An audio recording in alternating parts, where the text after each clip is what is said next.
Hi hello नमस्ते, मी मनीषा पुन्हा एकदा आपल्या नवीन ब्लॉगमध्ये तुम्हा सर्वांचं मनापासून स्वागत करते. तर इकडं हे लिंबाचं झाड तोडायचं होतं, खूप मोठं झालेलं होतं आणि वायरला पण अडचण येत होती, मेन वायरला.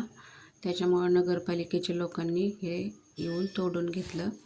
तर पाहू शकता त्यांनी JCB आणला होता आणि आमच्या पत्रा आणि बाथरूममध्ये पण ते असं पॅक बसलेलं होतं, त्याच्यामुळे ते काढून घेतलं.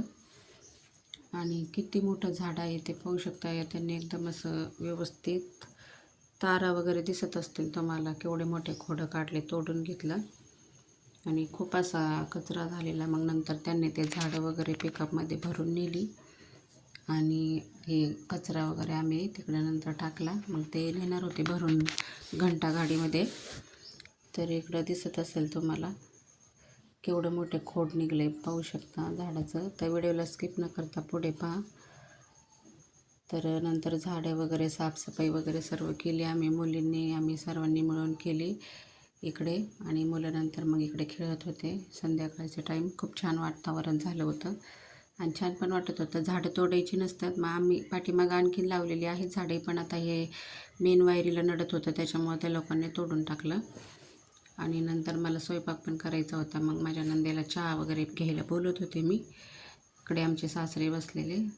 तर नंतर इकडे मी भाकरी वगैरे बनवून घेतल्या आणि हाटीव भाजीमध्ये चिकन बनवलं.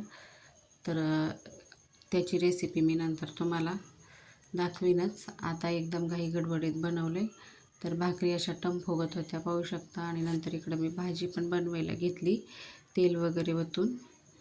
तर तुम्हाला दिसेलच मी कशी चिकनची भाजी बनवली. अगदी साधी आणि सोपी पद्धत आहे, काही अवघड नाही. आणि इकडे मी चिकन भाजी एकत्र शिजवून घेतलेली होती. तर हा माझा छोटासा ब्लॉग तुम्हाला कसा वाटला हे कमेंट करून नक्की सांगा. व्हिडिओ आवडल्यास लाईक, शेअर, सबस्क्राईब करा.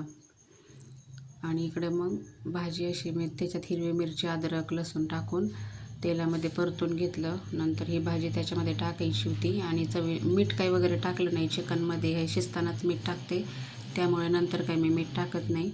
मग खूप छान आणि साधी सोपी रेसिपी आहे, कुणी पण अगदी आवडीने खाऊ शकतं.